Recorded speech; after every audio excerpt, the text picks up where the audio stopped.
Good morning. Thank you for the opportunity. My name is Reni Ibrahim from Department of Obstetrics and Gynecology, Faculty of Medicine, Samratulangi University, Manado. Today, I'm presenting my poster title, Distribution of Pap smear Cytology at Prof. Kando Hospital Manado in 2019 to 2020. Pap smear is a method of examination by taking a smear of cervical epithelial cell which will be examined using a microscope to detect precancer lesion and cervical cancer. In Indonesia, cervical cancer ranks second out of the top 10 cancer, accounting for around 24.4 per 100,000 women.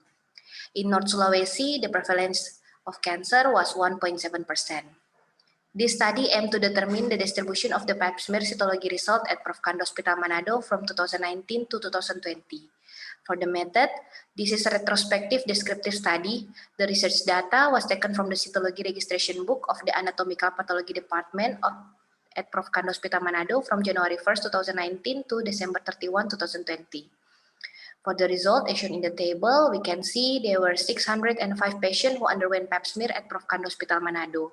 From demographic distribution, the highest group of the age range was 41 to 50 years, namely 187 people with a percentage of 30.91%.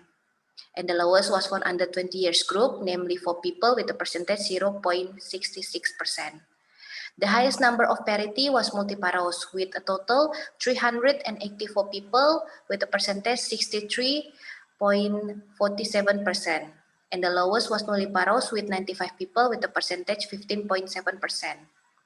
For the table 2, the pap smear cytology results were mostly negative intraepithelial lesion or malignancy with a total of 332 people with a percentage 54.88%, followed by microorganism infection with a percentage 35.7%. The predominant microorganism infection is a bacterial infection compared to parasitic and fungal infection. The prevalence of abnormal pap smear were 57 people with a percentage 9.42% and atypical squamous cell of undetermined significance as the highest proportion, namely 25 people with a percentage 4.13%. And the lowest was high-grade squamous intraepithelial lesion was found in 3 people with a percentage 0.5%. For the conclusion, the distribution of pap smear cytology result at Prof. Kando Hospital Manado in 2019 to 2020, it is concluded that the most patients who underwent screening were in 41 to 50 years age group, with multiparous, and the highest pap smear cytology result were negative intraepithelial lesion or malignancy. There were 9.42% abnormal pap smear cytology result.